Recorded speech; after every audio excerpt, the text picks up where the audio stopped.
Tamam. Men Süleyman tanıdın mı? Yok tanımadım. Gowy mu? Koy.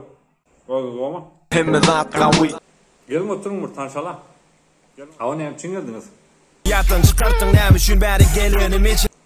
Ona lolara ne için geldiniz bilen yok mu? Böyle geliniz böyle oturun. Hava kimlerle geldiniz? Begocan. Dönmez. Begocan. Prenses 3. Ballı 3.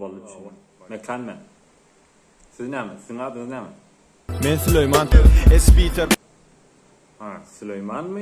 Ya Peter mi? Ne mi deyip yüzlenmeli? Bana edileceksin de. Ne oldu? Başta men Süleyman dediniz, son Peter dediniz, endem Jackson dediniz. Böyle Cenab Jackson. Size bir soru var. Siz daşar ürttülerde geplep bilen mi? Aysilde geplep bilen. Señorita, hey, mamacita, eres muy linda, tú es muy bonita. Hey.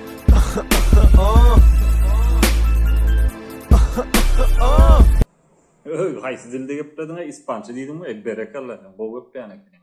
İnsan onda yöne bir üç köşk sesler çıkardın. Aha dedim mi? Olar neyli ses olur? Ne mi demek olur? Olur mu İspanca mı? Hani yine buraya da kayıt korkadan şu son kuyularını? Yüreğime düşüp. Yüreğe değil, başka yerlerde düşüp var ya oğlum. Oldu. Şu böyle kayıtalım mı? Hayır. Başka yerde daha hiç kayıtalım mı? Yanlış fikir ederler. Adım. Sizin durmuş bir sepeğin değil mi? İki çopan uğraştı. Bir ana bulaştı. Hey, o ne mi dedim olara? İki çopan dedim mi? Ne mi dedim? Mani soru var mı? Ne mi? Mani göze mehir aydının. Böyle çötenleyin geldiğini diyor. Bir kovu sohbetleştik oldu. İnlik tapa haber et gelseniz has kovu olur. O şu haberleş gelir almanı normalimiz taşlan.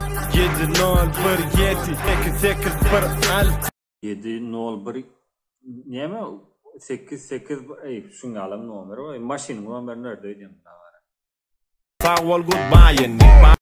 Böyle inlik tapa rokman. Haberleş gelin göre benim bir makaronat imanat bir kamgeler yalı.